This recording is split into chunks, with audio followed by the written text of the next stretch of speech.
l'impérialisme version 3.0. Pourquoi parlons-nous de version 3.0? Mesdames et messieurs, ici, l'impérialisme, c'est quoi? On va définir l'impérialisme ici comme toute forme de stratégie pour dominer l'autre. Que ce soit en termes intellectuels, que ce soit en termes culturels, que ce soit en termes social, ou bien de quelque manière que ce soit, si je veux prendre contrôle de toi pour te posséder et te contrôler, c'est une action impérialiste. Je vais t'imposer une vision. Je vais t'imposer une manière de vivre. Je vais t'imposer une manière d'agir. Et vous savez que dans les rapports humains, il a été toujours de la nature des uns et des autres de vouloir commander les autres. Et quand quelqu'un te commande, la personne te met à sa disposition. La personne te dicte ce que tu dois faire. Et la personne prend possession de toi pour réaliser d'abord son bonheur. Et dans le monde aujourd'hui où nous sommes, est-ce que cette manière d'agir, est-ce qu'elle n'a pas évolué? Est-ce qu'elle n'a pas changé? C'est cette question-là que le père Martial Koulibaly, qui est expert consultant et conseiller en gestion des risques, stratégie et résilience, c'est ce qu'il est en train de nous expliquer. Le monde que nous voyons là, c'est pas aussi simple que ce que nous voulons voir. Si tu veux voir le monde comme une entité simple, tu es en train de te tromper toi-même, tu es en train de te mentir. Ce que les gens ne veulent pas que vous compreniez. Et le fait que vous ne comprenez pas, c'est ce qui va les aider à bien vous dominer là. C'est ça que lui nous explique et c'est ça qu'il appelle l'impérialisme version 3.0. Il nous pose la question, est-ce que toi, est-ce que moi, est-ce que nous, on a une fois réfléchi pour savoir ce que c'est que l'impérialisme version 3.0? Est-ce que toi, tu as une fois réfléchi? Est-ce que nous avons une fois réfléchi? En d'autres termes, est-ce que nous réfléchissons à notre condition sur la terre d'aujourd'hui par rapport aux réalités auxquelles nous faisons face? Quand tu regardes le monde d'aujourd'hui, là, est-ce que tu essaies de bien regarder le monde avec les lunettes de ta propre réalité? Il dit, avant de t'expliquer comment le monde aujourd'hui fonctionne, il dit, faut lui donner d'abord une minute, il va t'expliquer comment le monde fonctionnait. Il dit, le monde fonctionnait en fonction des époques. La première version de l'impérialisme qu'on a vu, c'était les colons qui portaient culottes blanches avec chemise kaki et puis chapeau kaki et puis ils venaient directement en Afrique et puis maintenant ils venaient vous donner des ordres dans les plantations. Eux là, c'est eux qu'on appelait l'impérialisme version 1.0. Quand ils arrivaient partout dans le monde, que ce soit en Afrique, que ce soit en Inde, que ce soit partout, ils venaient d'abord pour prendre possession de votre territoire. Ils venaient, ils vous imposaient leur culture. Qu'elle soit arabe, qu'elle soit occidentale, qu'elle soit de quelque culture que ce soit. Ils disent, Dieu nous a donné une mission de venir civiliser le monde, de venir vous montrer que c'est nous la meilleure culture. Donc c'est notre culture, notre religion, notre manière de penser, notre manière de manger, notre manière de nous habiller, notre manière de même dormir que vous allez copier. Ça, c'était la première forme de domination et donc d'impérialisme qu'on appellera ici l'impérialisme colonial. La deuxième façon de faire l'impérialisme dans le monde, ça a été l'impérialisme économique. À travers quoi? À travers le Fonds monétaire international, à travers la Banque mondiale, à travers la route de la soie qui a été mise en place par la Chine. Et donc, on va dominer le monde à travers l'argent, à travers l'économie. On va faire de sorte que le monde va devenir dépendant de l'argent. Tant que vous avez besoin de l'argent, vous aurez besoin de certaines grandes structures. Et donc, qu'est-ce qu'on a fait? On a mis en place des grands systèmes qu'on a fermés entre nous et qu'on n'a pas donné le secret aux autres, à la grande majorité de la population mondiale. Comme ça, ils auront toujours besoin de venir s'endetter auprès de nous.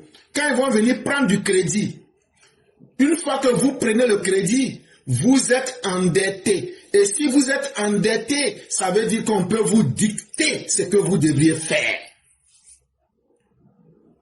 Et donc, quand ils ont laissé les kakis avec les chapeaux sur les territoires qu'ils colonisaient, ils sont restés chez eux et maintenant, on vous commande à distance avec l'argent, avec les grandes structures mondiales qui sont là pour distribuer de l'argent en fonction de leurs intérêts.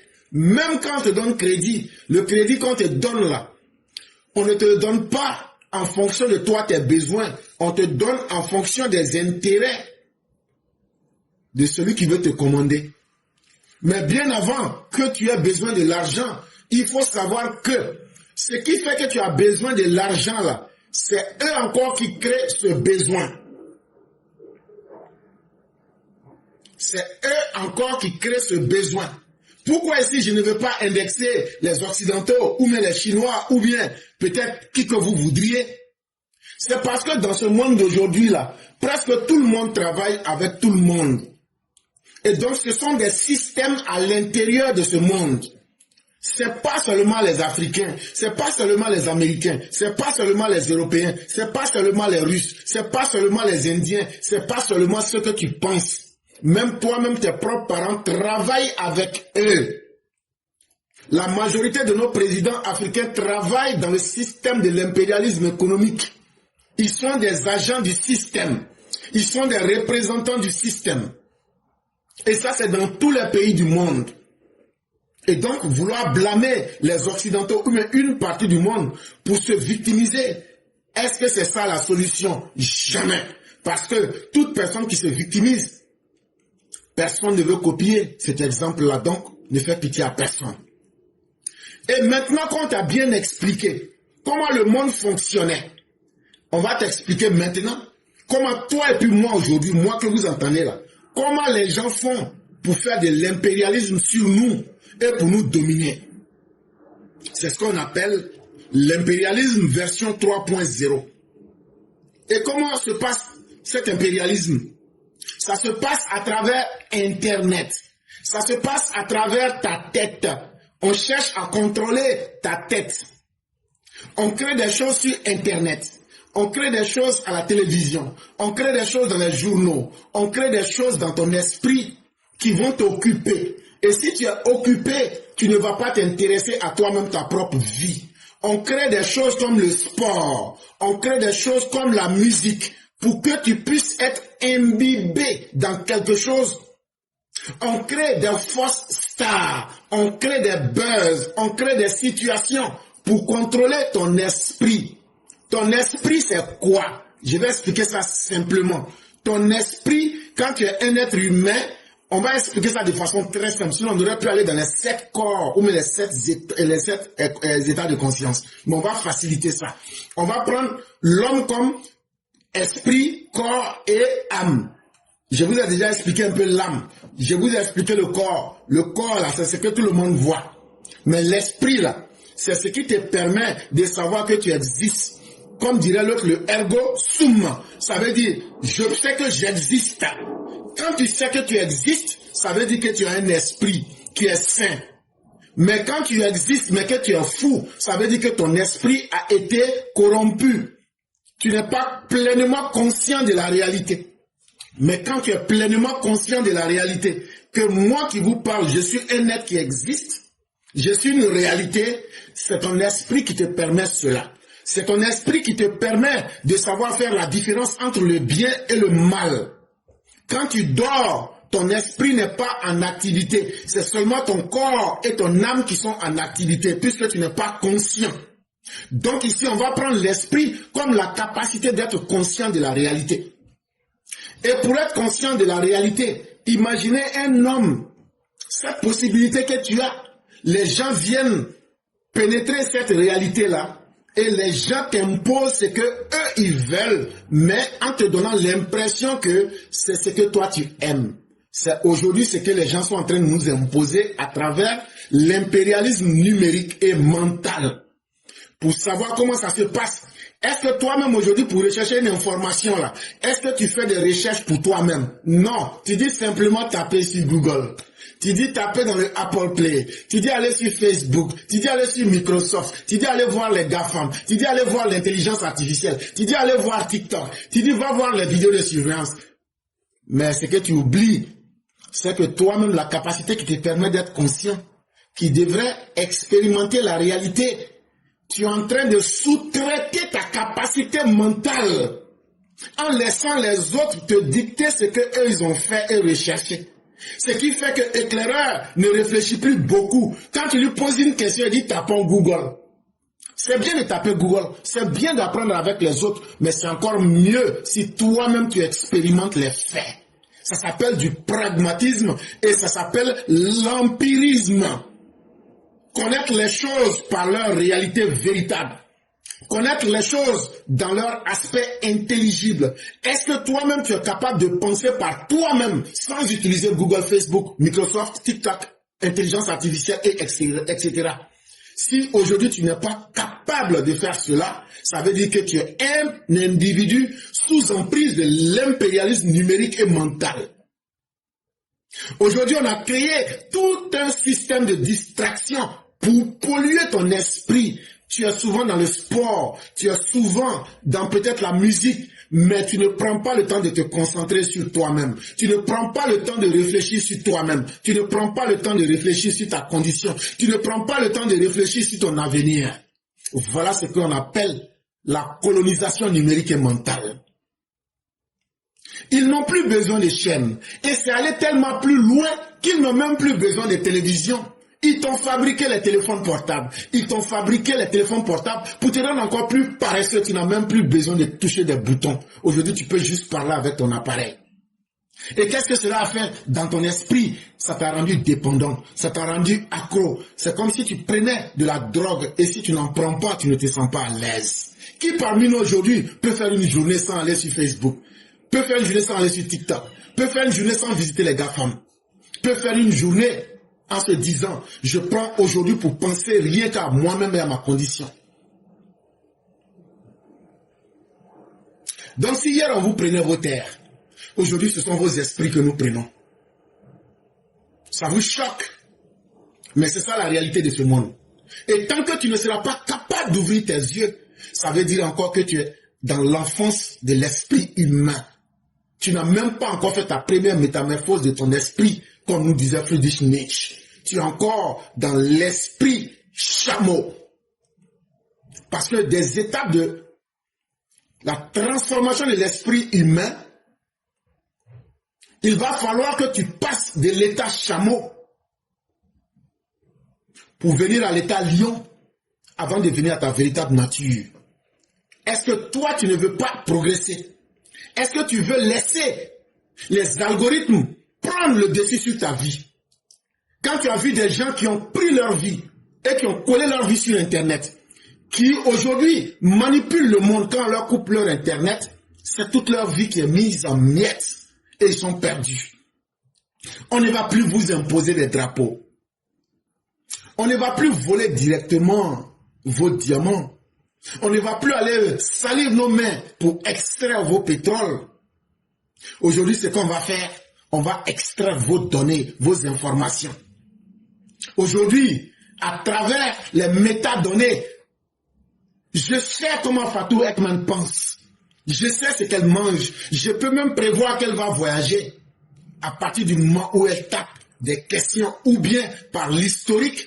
Et je sais à quelle heure elle se réveille. Et je sais ce qu'elle mange. Et je connais sa santé. Et donc, à partir de toutes ces informations, je peux déjà anticiper et la manipuler, la posséder et faire d'elle ce que je veux.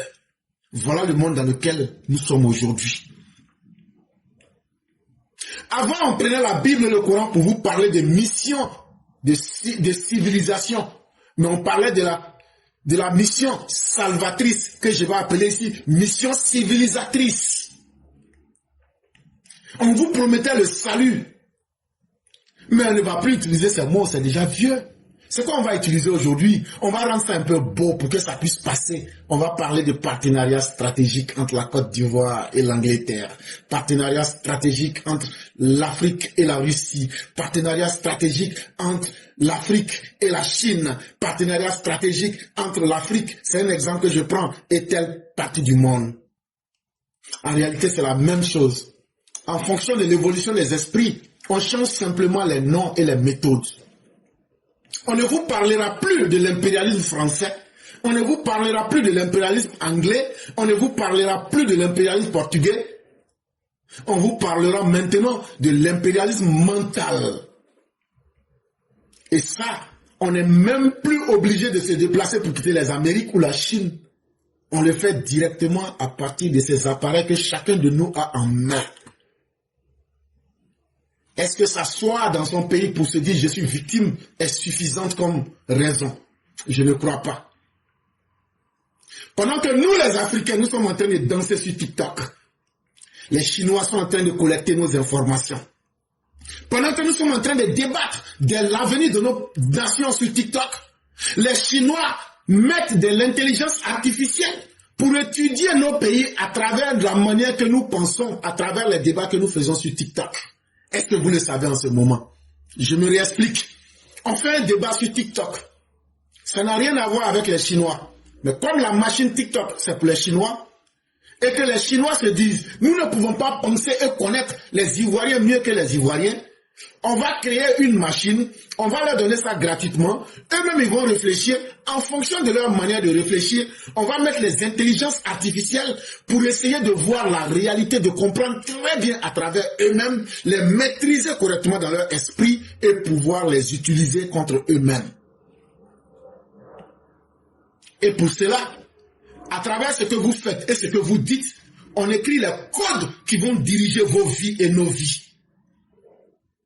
Quand tu mets un like sur Facebook, on arrive à savoir ce que ton esprit aime profondément. Parce qu'en mettant un like, tu ne le fais pas devant quelqu'un.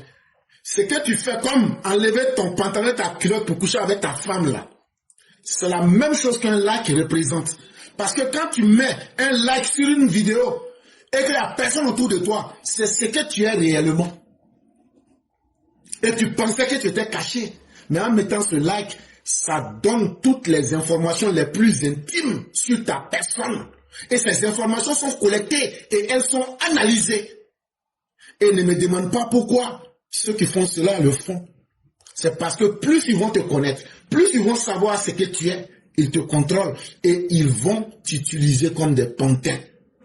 Et là, quel est le rôle de l'Africain? Nous consommons tout. Nous consommons tous les produits. C'est pourquoi nos esprits sont les plus conditionnés pour répondre aux intérêts des autres. Et c'est ça qui fait que nous n'évoluons pas. L'esprit africain est conçu pour consommer. Et dans cette consommation, puisque ce n'est pas nous-mêmes qui fabriquons, on devient des consommateurs sous emprise, sous condition. Et donc la condition veut que celui qui a fabriqué ce système-là, on consomme son produit. En consommant son produit, on est en train d'élargir, de renforcer ses intérêts.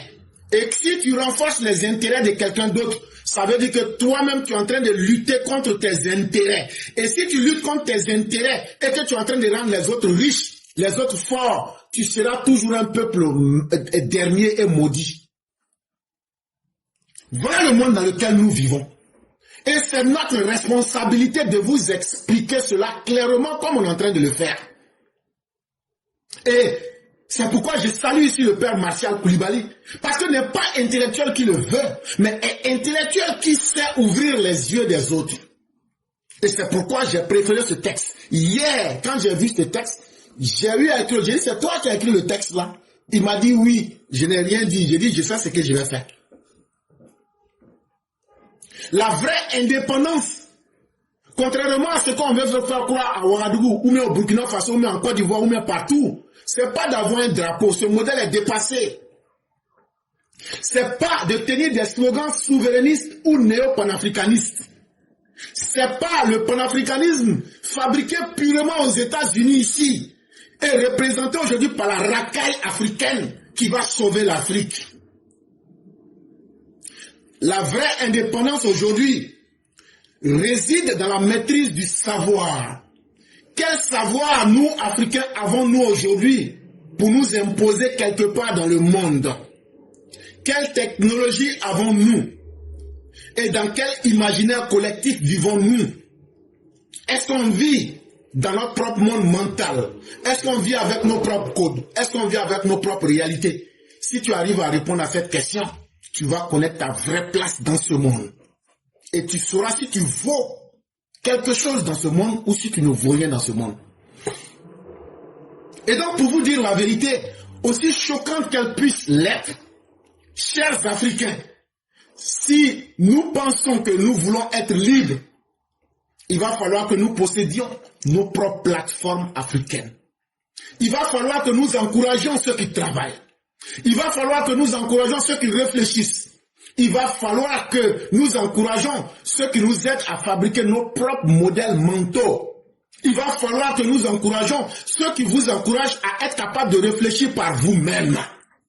C'était ça la mission des prophètes. Jésus l'a dit. Je suis le chemin qui mène à Dieu. Le prophète de l'islam l'a dit. Je ne viens pas pour vous parler au nom de ma passion. Je viens pour vous dire ce qui peut vous libérer. Et qu'est-ce qui peut vous libérer? La vérité. Celui qui suit la vérité va faire son propre chemin. Et c'est pourquoi il a parlé des 7 paradis. Ça veut dire des 7 conditions par lesquelles l'être humain peut se libérer. Est-ce que toi tu es prêt à choisir un chemin pour faire ta propre plateforme, pour faire ta connaissance sur tes propres capacités, pour être ton propre modèle? C'est ce qui manque à l'Africain. Ce n'est pas l'Occident qui nous bloque, c'est nous-mêmes qui nous bloquons. Et c'est d'abord dans nos mentalités. C'est d'abord dans notre manière de suivre les autres. C'est d'abord dans notre manque d'unité entre nous-mêmes Africains. C'est d'abord dans notre manque de stratégie. Et c'est dans notre incapacité à pouvoir faire des plans pour aujourd'hui et pour les générations à venir. L'Africain ne réfléchit pas au-delà de lui-même. C'est ça qui fatigue l'Africain. Même au Burkina, au Mali, ceux qui ont fait le coup d'État, on a pensé que c'était pour aider leur peuple. Mais aujourd'hui, c'est eux qui sont devenus les amuseurs publics de leur pays. Et ce qui est encore plus dramatique dans le cas africain, c'est qu'on a pleuré beaucoup. Nos pères ont pleuré, nos grands-parents ont pleuré. Mais nos enfants aussi seront condamnés à pleurer. Parce qu'on n'a pas réfléchi, on n'a pas travaillé, on n'a pas encouragé des modèles propres à nous. Mais il y a une bonne nouvelle. C'est que personne ne viendra nous sauver. Et ça, c'est une très bonne nouvelle. Et la meilleure encore, c'est que nous allons périr. Ah oui. Il faut qu'on vous dise ça.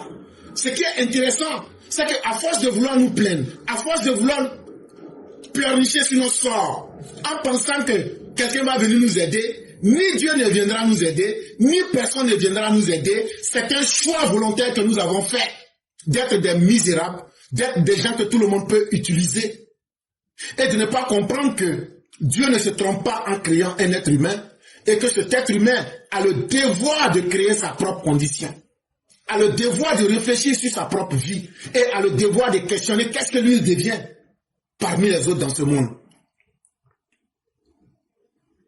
Et parce que nous n'avons pas d'état de conscience de nous-mêmes. Sinon, tous les peuples qui sont conscients, l'impérialisme a certes prospéré pendant un temps, mais quand l'état de conscience vient, l'impérialisme se fonde. Et la conscience s'éveille quand le peuple arrête d'admirer et commence à construire. Et c'est pourquoi des gens comme Alassane Ouattara ne sont pas seulement des politiciens, ce sont des éveilleurs de conscience.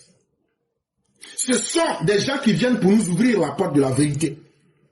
Et c'est pourquoi il faut encourager et encore encourager ceux qui construisent, ceux qui commencent à réfléchir et ceux qui commencent à créer leur propre modèle. Et c'est pourquoi j'aime beaucoup le grand maître Nietzsche qui dit « Nous sommes venus pour tuer Dieu. Nous sommes venus pour construire le supra-humain qu'on appelle ici l'homme-dieu. » Ça ne veut pas dire que c'est le Dieu physique. Ça veut dire que nous sommes venus pour casser les anciens modèles. Ce qui vous fait peur là, nous nous assumons et nous attaquons cela pour vous donner des nouvelles valeurs sur des tablettes. Nous brisons les anciennes tablettes pour vous proposer le surhomme. Le surhomme n'est pas le plus fort ni le plus intelligent, mais c'est celui qui sait s'assumer en fonction de sa propre conscience.